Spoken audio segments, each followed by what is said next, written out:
আসসালামু আলাইকুম। Welcome to my channel cooking with Tanjina. আশা করি আপনারা সবাই ভালো আছেন। আজকে আমি আপনাদের সাথে শামি কাবাবের একটি রেসিপি শেয়ার করতে যাচ্ছি। এই কাবাবটি আপনারা দুইভাবে তৈরি করতে পারেন। বিফ অথবা মাটনের কিমা করে তার সাথে ডাল দিয়ে, অথবা কিমার পরিবর্তে ছোট ছোট টুকরো করে তার সাথে ডাল অ্যাড করে তৈরি করতে পারেন। তবে ছোট ছোট টুকরো করে করলে কাবাবের ডেপথ এবং টেক্সচারটা সুন্দর হয়। তাহলে চলুন এবার রেসিপিতে যাওয়া যাক। কাবাব তৈরির জন্য এখানে আমি 250 গ্রাম বিফ নিয়েছি। মাংসগুলোকে ছোট ছোট টুকরো করে ভালোভাবে ধুয়ে নিয়েছি। হাড় ও চর্বি ছাড়া সলিড পিস নিতে হবে। এবার একটি প্যানে 2 থেকে 3 টেবিল চামচ তেল নিয়ে মাংসগুলোকে 4 থেকে 5 মিনিট হালকা করে ভেজে নেব। এখন এখানে 125 গ্রাম বুটের ডাল দিয়ে দেব। ডালগুলোকে ভালোভাবে ধুয়ে আমি 6 ঘন্টা পানিতে ভিজিয়ে রেখেছিলাম।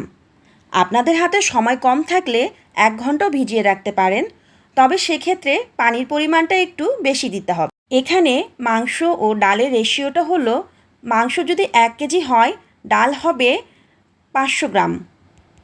এখন আমি 2 পিস দালচিনি, 2টি তেজপাতা, সবুজ এলাচ 3 থেকে 4টি, কালো এলাচ 1টি ও গোলমরিচ 4 থেকে 5টি দিয়ে দেব। লবণ হাফ চা চামচ, হলুদ 1 চা চামচ, জিরা বাটা 1 চা চামচ, আদা বাটা 1 চা চামচ, রসুন বাটা 1 চা চামচ, পেঁয়াজ কুচি 1/4 কাপ এবং কাঁচামরিচ 2টি দিয়ে দেব। এখানে আমি চিলি ফ্লেক্স দিয়েছি হাফ চামচ। তারপরে এগুলো ভালোভাবে নেড়ে নেব।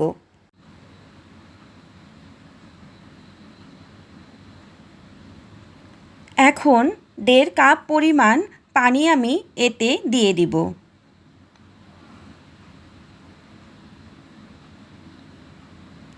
এখন ঢাকনা লাগিয়ে লো হিটে আমি 40 মিনিটের মতো রেখে দিব। 40 মিনিট পর ঢাকনা খুলে দেখুন সমস্ত পানি ভালোভাবে শুকিয়ে গিয়েছে এবং মাংসগুলো ভালোভাবে সেদ্ধ হয়ে গিয়েছে। এখন লো হিটে আরও 4-5 মিনিট আমি নেড়ে নেব। এক্সট্রা পানিগুলো শুকিয়ে গেলে আমি নামিয়ে নেব। যেহেতু আমি এটা ব্লেন্ডারে ব্লেন্ড করব, তাই এটিকে আমি ঠান্ডা করে নেব। আপনারা যদি শিলপাটায় বাটতে চান তাহলে হালকা গরম অবস্থাতেই বেটে নেবেন, তাহলে বাটতে সুবিধা হবে।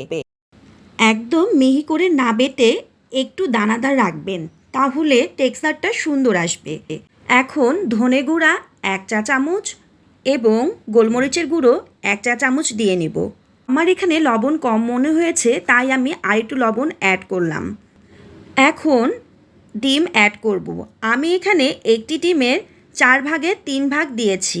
আমার মনে হয়েছে সম্পূর্ণ ডিমটি দিলে মিক্সচারটি আমার লুজ হয়ে যাবে।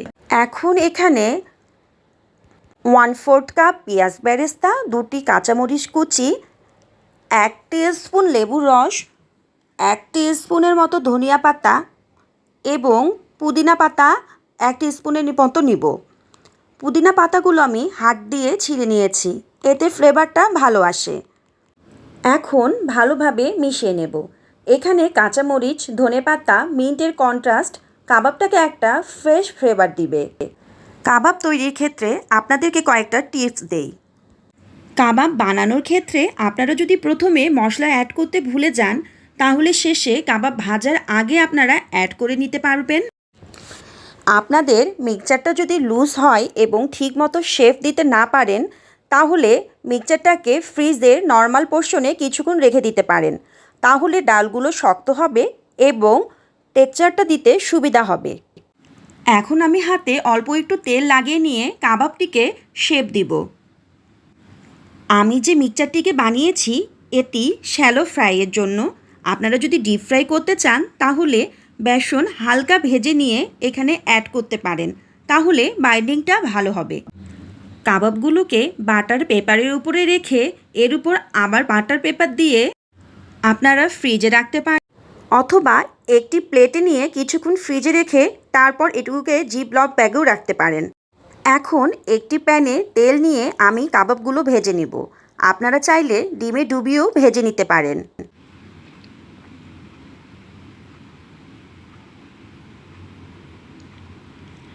আমার এখানে এক পাশ ভেজে নিতে 3 থেকে 4 মিনিট সময় লেগেছে। এরপর উল্টিয়ে অপর পাশে দিয়ে দিব। এভাবে 2 পাশ ভালোভাবে ভেজে নিব।